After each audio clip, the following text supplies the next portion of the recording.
इस संबंध में महाभारत के आदि पर्व में एक कथा मिलती है। एक दिन इंद्रप्रस्थ में युधिष्ठिर द्रौपदी के कक्ष में थे। भीम उधर से गुजर रहे थे। अचानक उनकी निगाह खिड़की से कक्ष की ओर पड़ गई। उन्होंने देखा, बड़े भैया द्रौपदी के पांव दबा रहे हैं और द्रौपदी पलंग पर खप्पर लिए बैठी है। नवरात्रि के दिन समाप्त ही होने वाले हैं। दशहरा के साथ 9 दिन का यह आध्यात्मिक पर्व समाप्त हो जाएगा। ये 9 दिन देवी माँ अंबिका के विभिन्न स्वरूपों को जानने समझने के दिन हैं। असल में देवी ने अलग अलग युगों में कई अवतार लेकर संसार का कल्याण किया है। इसी तरह महाभारत में भी देवी का एक अंशावतार है। ये वही स्त्री है जो महाभारत में बहुत महत्वपूर्ण पात्र है। इसका नाम द्रौपदी है और असल में ये देवी काली, जो कि दुर्गा जी की ही एक शक्ति हैं, उनका ही अंशावतार है। द्रौपदी को 64 योगिनियों में से एक खप्पर योगिनी भी कहा जाता है। इस संबंध में महाभारत के आदि पर्व में एक कथा मिलती है। एक दिन इंद्रप्रस्थ में युधिष्ठिर द्रौपदी के कक्ष में थे।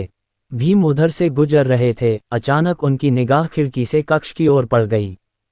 उन्होंने देखा, बड़े भैया द्रौपदी के पांव दबा रहे हैं और द्रौपदी पलंग पर खप्पर लिए बैठी है और बड़े ही क्रोध से युधिष्ठिर को देख रही है। बीच बीच में कह रही है, मैं तुम सबको खा जाऊंगी, रक्त पीऊंगी। भीम ये देखकर क्रोधित हुए और कुछ समझ नहीं पाए। उन्हें कृष्ण का ध्यान आया।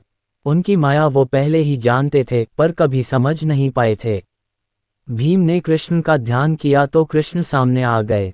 भीम ने कहा कि अर्जुन तुमसे बहुत सवाल करता है। मैं आयु में तुमसे और अर्जुन दोनों से बड़ा हूं, इसलिए आज मुझे भी कुछ बता दो। कृष्ण ने कहा, पूछिए क्या पूछते हैं। भीम ने कहा, तुम्हारी माया क्या है, मुझे भी दिखा दो। इस पर कृष्ण कहते हैं, अच्छा, आज की रात आप चुपचाप वन चले जाएगा और तालाब के किनारे एक वृक्ष है, उस पर बैठ जाएगा। भीम ने ऐसा ही किया। उधर रात गहराए और अचानक ही वहां प्रकाश फूटा और सरोवर के किनारे कई सिंहासन लग गए। थोड़ी देर में इंद्र, मारुत आदि देवता और योग योगिनियां भी प्रकट हुईं। इसके बाद भीम ने देखा कि द्रौपदी अपने उसी भयानक रूप में चली आ रही है। पीछे महाराज युधिष्ठिर समेत उनके सारे भाई और सबसे पीछे नारायण भी हैं। द्रौपदी सबसे ऊंचे सिंहासन पर बैठ गई। युधिष्ठिर ने फिर से क्षमा मांगते हुए अभयदान मांगा तो द्रौपदी क्रोध में फुंकारने से लगी। भीम ने देखा कि क्रोधित हुई द्रौपदी का रंग काला पड़ने लगा और वह धीरे धीरे काली मां में ही बदल गई। अब वहां जो भी योगिनी उपस्थित थी वह सब रक्तम देही कहने लगीं और खप्पर पटकने लगीं। भीम ये सब देखकर मूर्छित हो गए। होश आया तो सामने कृष्ण खड़े थे। उन्होंने पूछा कि क्या देखा। भीम ने कहा, आपकी माया। कृष्ण ने कहा, कोई उपाय है। भीम ने कहा, आप बताए। कृष्ण ने कहा, आज दोपहर जब द्रौपदी भोजन परोसे तो खाना मत, छूना भी मत, और जब पूछे कि क्या चाहिए तो कहना एक वचन। भोजन परोसते हुए द्रौपदी मना नहीं कर सकेगी। भीम ने ऐसा ही किया।